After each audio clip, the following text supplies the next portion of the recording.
Taito Milestones 3! This is the third one of these games that I have reviewed now. My opinions about them are definitely mixed. I really didn't like the first one, and I thought the second one, while much better, still had some issues. But I can confidently say that this is the best of the three games that are available. Now, I do need to tell you that this game was sent to me by the publisher, and I want to disclose that like I always do. Now, while I did like the games in this collection much more than the other two, it did seem like they were going for an unspoken theme instead of variety, as most of these titles were just action platformers, with a couple beat-em-ups and one that I would call a shooter. Now, the games in this collection are Bubble Bobble, Rainbow Islands, Roston Saga, Roston Saga 2, Warrior Blade, Champion Wrestler, Kadash, Thunder Fox, Run Arc, and Dead Connection. I'm going to talk about them in the order that I enjoyed them the most. But I'm going to be honest, the games kind of broke down to 3 excellent ones, 3 good ones, 3 okay ones, and 1 piece of dog.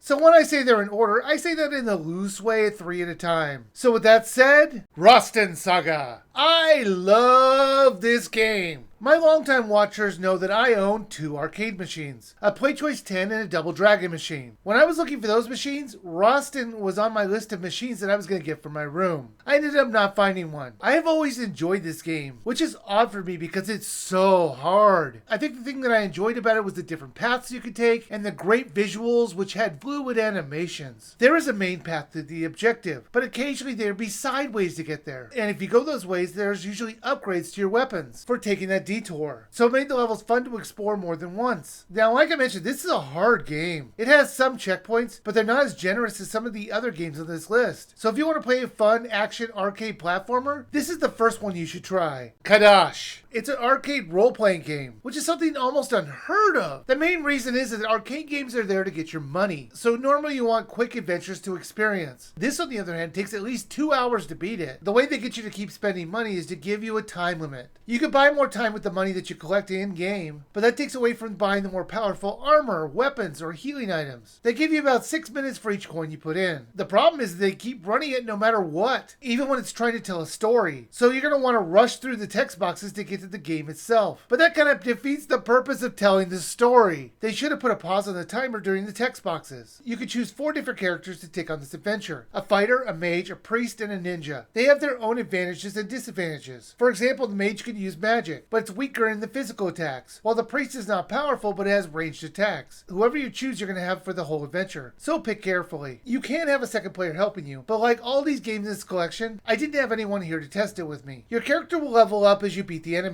Depending on the character that you choose, it could be easier or harder to level up. The adventure has you going through towns and caves. You're going to fight monsters and get items that you need to progress. Now, I will warn you, there is a little bit of topless nudity in this one. And no, I'm not going to show it. This whole title has a T rating, so that might be what the suggestive theme is that they say in the rating description. Bubble Bobble. This is the classic game where you have to explore 100 rooms with enemies in it. You will trap them in bubbles and pop them to kill them. It's simple yet hard at times. There are no continues. In order to get really far in this game, I had to use my player until it got to 1 life, and then I switched to the second player, and then have the first player die, and then I have a few lives again. Then rinse and repeat when the second player got low on lives. It's crazy that I needed to go to such lengths. Why not just let us continue the level that we died on with another quarter? Why is it making us start back at the beginning each time? There are over 100 levels! That's plenty of content to just keep people playing. Having them go back to the start each time was just frustrating, but I will say this game was still very fun. There were warps that would launch you past some of the levels. It happened to me randomly, and I would guess it had something to do with my score. If you know why this happens, please tell me in the comments. But like I mentioned, this game is pretty fun, because the levels were very quick and varied. Champion Wrestler. This is a wrestling simulator where you go up against someone and you have to pin them down for 3 seconds, or get them out of the ring for 20 seconds. I was very impressed with the controls in this one. It only uses 2 buttons, but there are plenty of moves for you to do. One button is for punch and the other one is for kick. But in different combinations, you could do all kinds of moves. I like the variety that they had sometimes. Like when they had a cage match. Sure, it was harder to see the characters, but it limited the moves and it made it more challenging. Another thing I liked is that when you win or lose, you see pictures of the characters out of the ring. They were often amusing when they lost, and it wasn't just the same picture every time, and that was just very enjoyable. You win cash when you beat one of your opponents, and it would have been nice if they used it for something other than the high score. Maybe let us buy moves from the other characters for our character. But for what it was, this game was a good wrestling simulator. Warrior Blade. This is actually Roston Saga 3 Warrior Blade. However, to call this a Roston Saga game is very misleading. Much like all the sequels to the first Roston game, they take the titles in much different directions. This one's pretty much a Golden Axe type game. This kind of feels like they had a medieval beat 'em up and said, yeah, let's stick Roston in there to sell some more copies. That being said, it was still enjoyable. They have you choose between 3 different characters, each one having a different max out on ability. I liked how you could choose the area that you want to go to on a map. They would give you 4 choices to choose from, and you pick the one that appealed to you. You'd still have to do them all, but there was a choice that you normally didn't get in these types of games. I do find it funny when you find the object to pull out a spellcaster. In order to get them to do a spell, you have to kick them. It's like the character saying, hurry up and do your job. The levels were never too long, and they had a good amount of variety. Thunder Fox. This sort of had a bad dudes kind of vibe to it. It had a simple plot. 2 people fight off a terrorist organization. I liked how it changed the gameplay quite often. Sometimes you'd be flying through the sky. Then you'd be infiltrating a plane and then moving through it, or having a timer to escape before the place explodes. While the setups were simple, they were still enjoyable. You never knew where it was going to go next. I liked the animations and the locations that we went to. It was never dragged out. It actually had some pretty clever boss fights. Like, for example, where you have to fight this tank. In order to stop it, you have to kill the driver. And they drop a grenade, which you use to stop the tank. And you do that a few more times and it's over. For the time, it was more complex than most boss fights. Normally, it was just hit them until they fell down. Now, this wasn't a very long game. I beat it in about 30 minutes. But it was fun while it lasted. Run Arc. This had basically the same kind of gameplay as the previous one.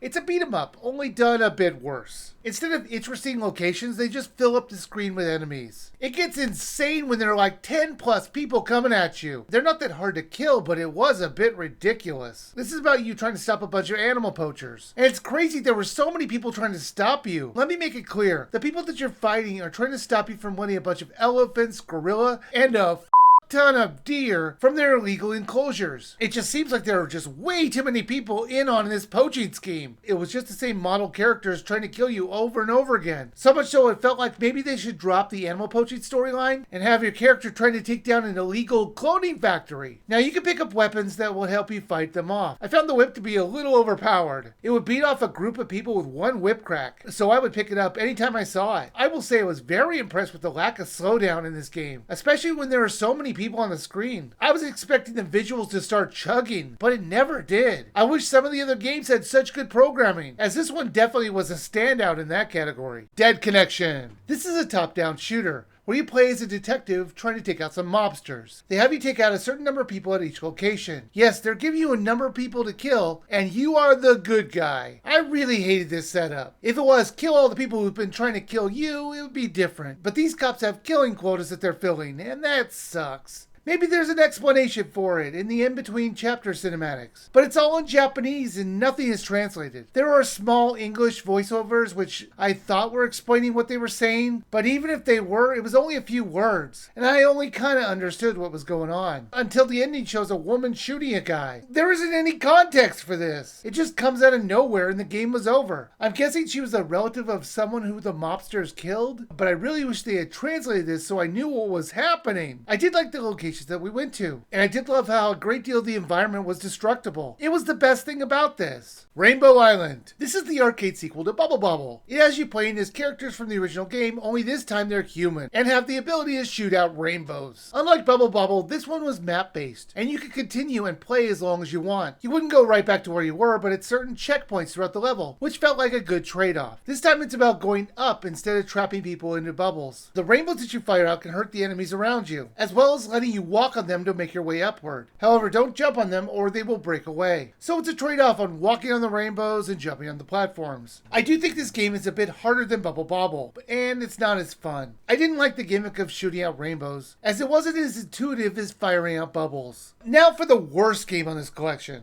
Roston Saga 2. How do you have a great game like Roston Saga and say, let's change the animations and gameplay of it for the sequel? The main character looks awful. It felt like they got a complaint that the main character looked too intimidating and said, we need to make him more goofy. There is a noticeable delay when you press the jump button and your character doing that action. This is not an issue in the other games, which makes it even more strange. There is a continue system just like the original title, but in this one they start you off right where you left off, and there isn't any real penalty for dying other than putting in another quarter. The character designs of the enemies look terrible as well. The whole time it felt like someone made an imitation of the original game. You would see this a lot in arcade games that were popular, but not usually with the publishers themselves who made it. All they had to do was make new areas with the same sprites they used before, and just cash the checks. But no, they got rid of the alternate paths and turned it into a simple walk, fight, and platform to the goal. It felt like everything was dumbed down and I hated it. There isn't anything in this game worth playing. All of the games have toggleable options to make your games easier or harder. Taito Milestones 3 was the best of these collections so far. It's rare to see a collection getting better over time. Usually they put their best games in the first game in order to get the people to buy it. Now the biggest downside to this one is that there really is only a couple genres and it's not varied. I wish they had some space shooters or racing titles. Now this is normally $39.99 and I do think you should wait for it to go on sale. I think that's too much for games that maybe last 2 hours at best. Your enjoyment of these titles will depend on how much you like the genre, and if you're interested, I would wait for a good sale.